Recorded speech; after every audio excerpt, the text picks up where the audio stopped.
ഇടുക്കിയിലെ മറ്റ് കാർഷിക ഗ്രാമങ്ങളിൽ നിന്നെല്ലാം വ്യത്യസ്തമാണ് വട്ടവടയുടെ കാർഷിക കാഴ്ചകൾ. ക്യാരറ്റും വെളുത്തുള്ളിയും ഉരുളക്കിഴങ്ങും സ്ട്രോബെറിയും ഒക്കെ ഇവിടെ വിളയുന്നു. വട്ടവടയിൽ ഇപ്പോൾ സ്ട്രോബെറിയുടെ വിളവെടുപ്പ് കാലമാണ്. മൂന്നാർ പിന്നിട്ട് വട്ടവടയുടെ ഗ്രാമീണ കാഴ്ചകൾ തേടിയെത്തുന്ന സഞ്ചാരികൾ കാർഷിക കാഴ്ചകൾ ആസ്വദിക്കാതെ മടങ്ങാറില്ല. തലമുറകളായി കൈമാറി വന്ന കാർഷിക സംസ്കാരത്തിലൂന്നി കൃഷിയിറക്കുന്ന ഭൂമി. വട്ടവടയിലേക്ക് എത്തുന്ന സഞ്ചാരികൾക്ക് അത്ഭുത കാഴ്ചയായി മാറുകയാണ് പഴുത്തു തുടുത്ത സ്ട്രോബെറികൾ. The strawberries here are amazing and the town is so beautiful and feel very lucky to be here today seeing the amazing festival. I can't wait to see what happens. മുൻ വർഷങ്ങളെ അപേക്ഷിച്ച് ഇത്തവണ 25 ഹെക്ടറോളം അധികം ഭൂമിയിലാണ് കൃഷി ഇറക്കിയിരിക്കുന്നത്. സഞ്ചാരികൾക്ക് സ്ട്രോബെറിയും വൈനും മറ്റ് ഉപ ഉൽപ്പന്നങ്ങളും കൃഷിയിടത്തിൽ നിന്ന് തന്നെ വാങ്ങാം. കിലോയ്ക്ക് 500 രൂപ വരെയാണ് വില.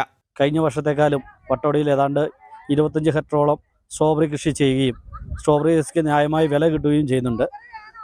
ധാരാളമായ സഞ്ചാരികൾ വന്ന് വട്ടവട മൊത്തം കാണുകയും വട്ടവടയുടെ സൗന്ദര്യം ആസ്വദിക്കുകയും ചെയ്യുന്നുണ്ട്. സ്ട്രോബെറിക്കൊപ്പം ബ്ലാക്ക്ബെറിയും പാകമായിട്ടുണ്ട്. കൃഷിയിടങ്ങൾക്ക് കൂടുതൽ അഴകേകി സൂര്യകാന്തിയും പൂവിട്ടിരിക്കുന്നു.